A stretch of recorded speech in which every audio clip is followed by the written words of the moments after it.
Once again, very good morning to all. I am back with my another video, and this video is very important for everyone, but especially for teenagers, means from 13 to 19 age group, my dear students.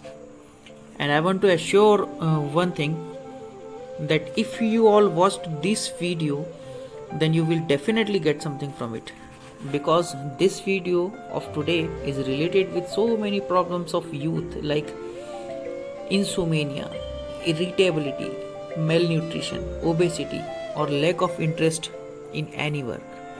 These all problems have mainly one reason, and that is unbalanced diet. So, in this video, I will tell you how we can get control of all these diseases by balancing our eating habit. So, without wasting a single second, let's begin. तो चलिए, इस video में हम जानेंगे कि एक स्वस्थ teen age group के बच्चे के लिए, स्कूल गोइंग चिल्ड्रन के लिए स्वस्थ आहार एक दिन का डाइट चार्ट क्या होना चाहिए। इसके पहले आप लोगों को ये बताएं कि स्वस्थ डाइट चार्ट क्या होना चाहिए, या आप लोगों को दिन भर में क्या क्या किस किस समय खाना चाहिए। मैं पहले बता दूं कि डाइट या बैलेंस डाइट होता क्या है। तो यहाँ डाइट या आहार से मतलब है the food which we eat is known as a diet. जो भी भोजन हम लोग करते हैं वो हमारी डाइट या दिन भर का एक आहार होता है। It is the basic requirement of an individual. ये व्यक्ति विशेष की आधारभूत आवश्यकता है। Diet is the daily intake of food by human body. ये जो रोज का भोजन हम करते हैं, ये मानवीय शरीर की एक आवश्यकता है। It's provide energy for workout along with growth and development. ये वृद्धि एवं विकास के साथ साथ जो दैनिक एक्सरसाइज है या दैनिक जो हम लोगों का वर्क है, कार्य है, उसके लिए भी आवश्यक है। Human beings take different type of food in their diet. अलग अलग प्रकार के लोग अलग अलग प्रकार का भोजन अपने आहार में लेते हैं। द बैलेंस डाइट, एक संतुलित आहार। A healthy diet is one that helps to maintain और इम्प्रूव ओवरऑल हेल्थ। एक स्वस्थ आहार वो होता है जो व्यक्ति को संतुलित रखता है, इम्प्रूवमेंट और उसकी जो संपूर्ण स्वास्थ्य है उसका ध्यान रखता है। Health is provide the body with essential nutrients fluids.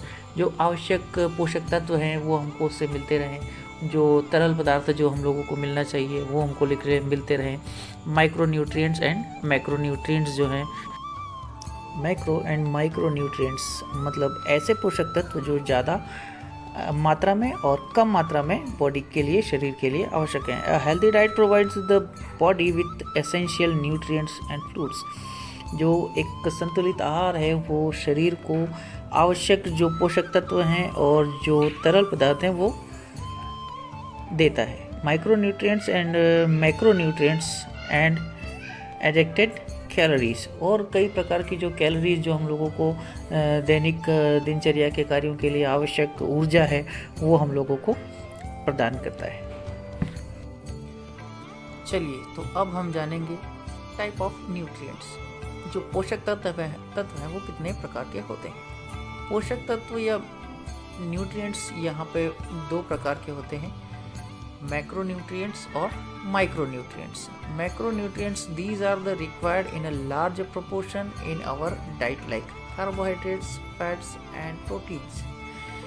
जो ऐसे पोषक तत्व जो ज़्यादा मात्रा में हमारे आहार का हिस्सा होते हैं वो मैक्रोन्यूट्रिएंट्स होते हैं, जैसे कार्बोहाइड्रेट है, फैट है या प्रोटीन है। They are main part of our diet and they taken in a large quantity in our diet. ये जो मुख्य भाग है हमारे आहार का और ये ज़्यादा मात्रा में हमारे भोजन में शामिल किए जाते हैं। They are main source of energy and body development. ये मुख्य स्रोत है ऊर्जा का और बॉडी के विकास का, बनने का। मीन्स इसको हम लोग बॉडी बिल्डिंग फूड भी कह सकते हैं, such as carbohydrates, fats, fibres, proteins and water.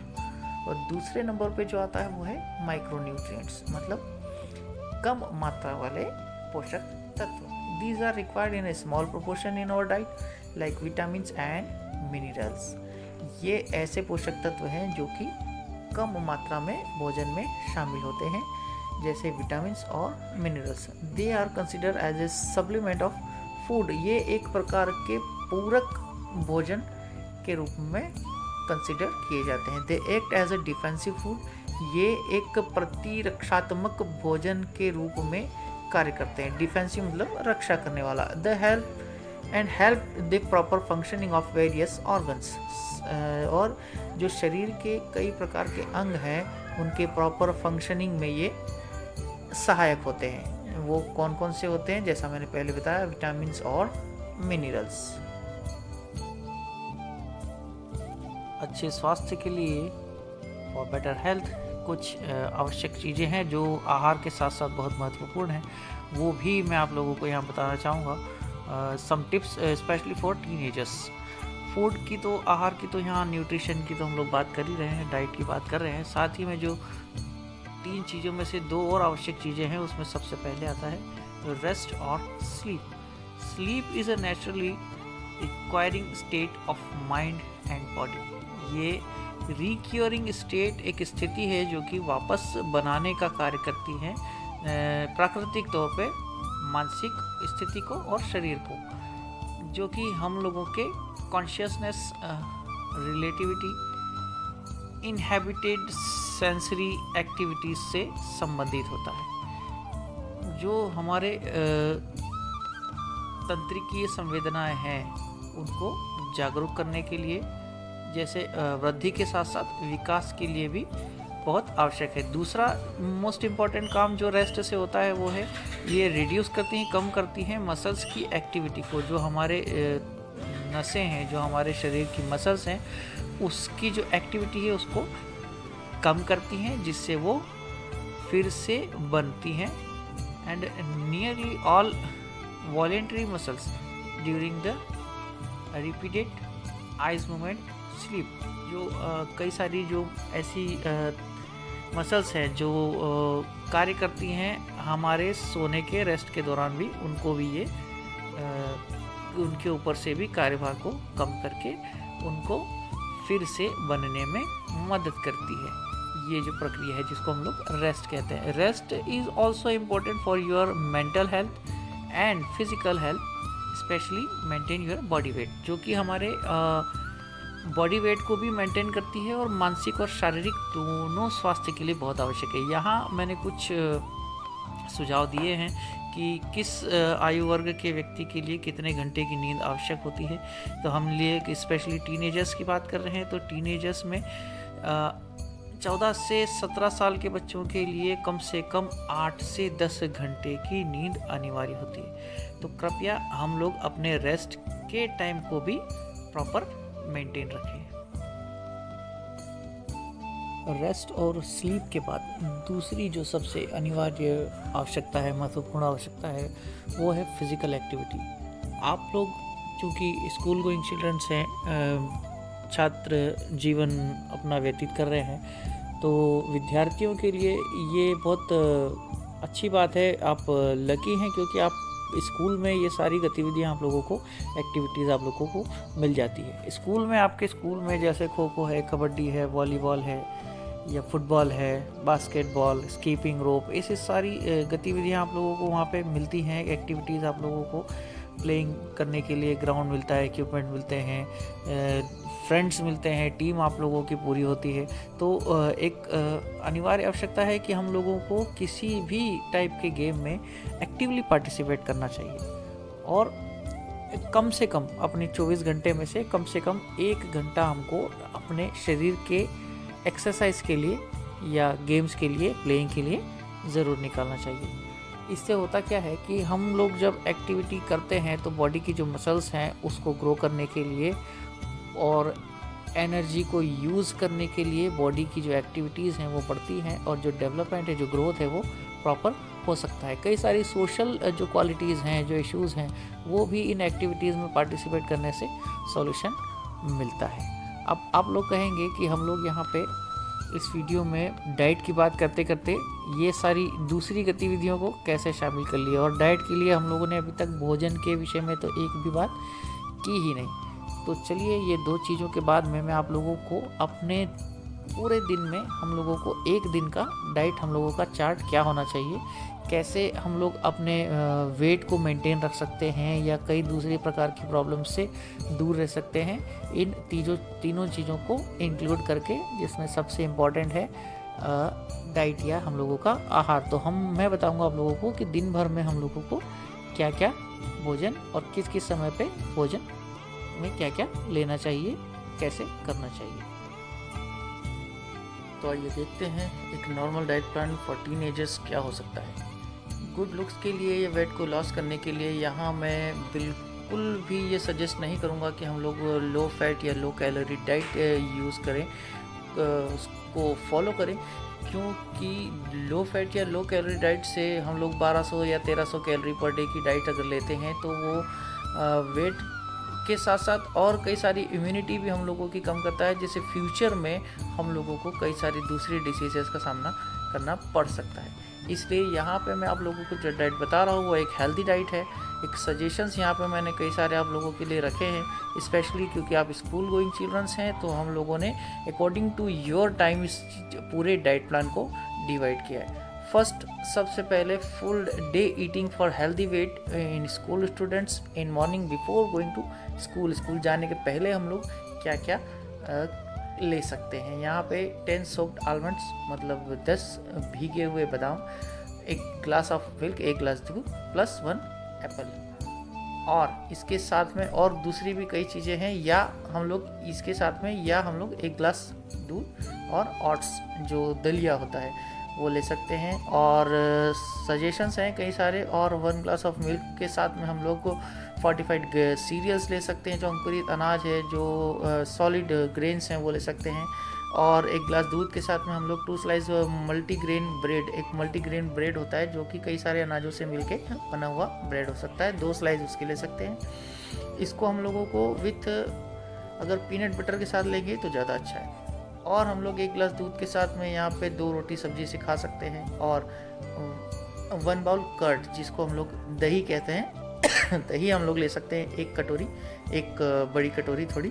और उसके साथ में कोई भी सीजनल फ्रूट, कोई ज़रूरी नहीं है कि एप्पल ही खाना है, जो भी सीजनल के फ्रूट्स अवेलेबल हों वहाँ पे हम लोग उसका यूज़ कर सकते हैं। ये सारे सजेशंस जो लिखे हुए हैं ये और में हैं, या हम लोग ये खा सकते हैं या ये खा सकते हैं या ये खा सकते हैं। उसके साथ 1 गिलास दूध कंपलसरी है, और 10 सोक्ड आलमंड्स मतलब भीगे हुए बादाम। देन लंच बॉक्स में हम लोग स्कूल में क्या क्या ले जा सकते हैं उसका एक छोटे से कुछ सजेशंस हैं, क्योंकि स्कूल में रेसेस तो होते ही हैं, और रेसेस में हम लोगों का जो लंच वाला रेसेस है जिसमें हम लोगों को लंच लेना होता है, तो लंच में हम लोग ले जा सकते हैं 1 स्मॉल बॉक्स ऑफ सलाद, ये कंपलसरी है। एक अलग से हमारे पास में सलाद के लिए, ग्रीन वेजिटेबल्स के लिए, या जो सीजनल वेजिटेबल्स अवेलेबल है मार्केट में इजीली, वो हम लोग रख सकते हैं सलाद के लिए। प्लस हम लोग 4 रोटी या राजमा या छोले जो चपाती के साथ ले जा सकते हैं। देन और 4 रोटी ग्रीन वेजिटेबल्स के साथ, या फिर वेज पुलाव कर्ड दही के साथ में, पनीर पराठा और रायता साथ में ले जा सकते हैं एक बॉक्स में अलग से, या फिर पालक पराठा या उसके साथ में दही ले जा सकते हैं, मेथी पराठा उसके साथ रायता ले जा सकते हैं। देन जो सिंपल प्लेन पराठा होता है वो भी हम लोग ले जा सकते हैं, वो इसके साथ में वेजिटेबल्स रख सकते हैं। यहाँ पे यूज़ कम से कम होना चाहिए, जो अलग अलग टाइप के सॉस हैं या जो पैक्ड फूड आता है जिसके अंदर पिकल्स हैं, अचार हैं, या फिर जो जैम होता है, इन चीज़ों का यूज़ कम होना चाहिए। घर की बनी हुई सारी चीज़ें हम लोग यहाँ पे यूज़ कर सकते हैं। और इसके साथ में अगर हम लोग 1 बाउल दाल जो थोड़ी सी थिक होती है, जिसके अंदर वाटर कंटेंट कम होता है, वो भी अगर साथ में ले जा सकते हैं तो और बेहतर है। ये इतना जो पोर्शन है वो हम लोगों के लंच बॉक्स में होना ही चाहिए कंपल्सरी।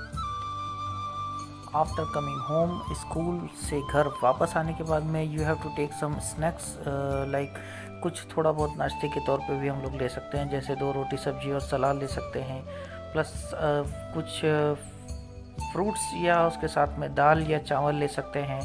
और अगर if you are non vegetarian, अगर हम लोग नॉन वेजिटेरियन हैं तो 2 एग का ऑमलेट ले सकते हैं, और इडली प्लस सूप कोई सा वेजिटेबल्स का ले सकते हैं, और डोसा, और या फिर हम लोग सैंडविच ले सकते हैं 1 गिलास दूध के साथ में, और चिकन या फिर फिश, ये और मैं बता रहा हूँ हम लोग इसमें से कोई भी चीज़ ले सकते हैं। A glass of fresh fruit juice you must take, 1 गिलास जो ताज़ा फलों का रस है वो हम लोग यहाँ पे यूज़ कर सकते हैं एक स्नैक्स के रूप में। हम लोगों के लिए बहुत अच्छी इम्यूनिटी बढ़ाने के लिए, या जो एसेंशियल होता है फूड सप्लीमेंट के लिए, यहाँ पे फ्रूट जूस हम लोगों के लिए अच्छा एक कंटेंट है जिसको हम लोग ले सकते हैं।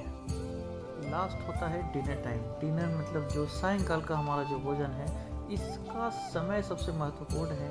हमको 7:30 से 7:30 के बीच में 7 to 7:30 इन बिटवीन हम लोगों को ये जो डिनर है वो ले लेना है। ये बहुत ज़रूरी है क्योंकि ज़्यादा देर रात को किया हुआ भोजन कई बार अपच का कारण बनता है। यहाँ पे कुछ सजेशन है कि आप 1 गिलास दूध के साथ में ओट्स या दलिया या आलमंड्स बादाम ले सकते हैं, या फिर एक वेज दलिया या फिर मूंग दाल की खिचड़ी ले सकते हैं हम लोग। शाम का जो भोजन है वो थोड़ा सा हल्का होना चाहिए क्योंकि हम लोगों का वर्किंग टाइम नहीं है। हम लोगों को यहाँ पे इसके बाद में सोने जाना है, जिसके लिए हम लोगों को कम एनर्जी की आवश्यकता है। तीसरे नंबर पे हम लोग खिचड़ी खा सकते हैं, वेजिटेबल्स वाली, जो जिसको हम लोग दलिया या खिचड़ी कहते हैं, पुलाव जिसको हम लोग कहते हैं, या फिर हम लोग 2 बॉइल्ड एग ले सकते हैं उसके साथ में। प्लस चौथे नंबर पे, 4th नंबर पे सजेशन है 2 रोटी सब्जी उसके साथ में करी ले सकते हैं, या फिर जो नॉर्मल पराठा है वो दही के साथ में और सलाद के साथ में ले सकते हैं।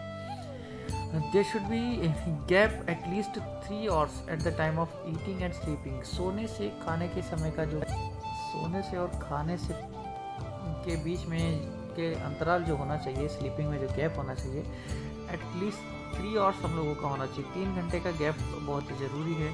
And at least half an hour walking after eating food in the evening is very important. और कम से कम जो आधे घंटे की या 30 मिनट की एक वॉकिंग हम लोगों की छोटी सी बहुत ज़रूरी है शाम का भोजन करने के बाद।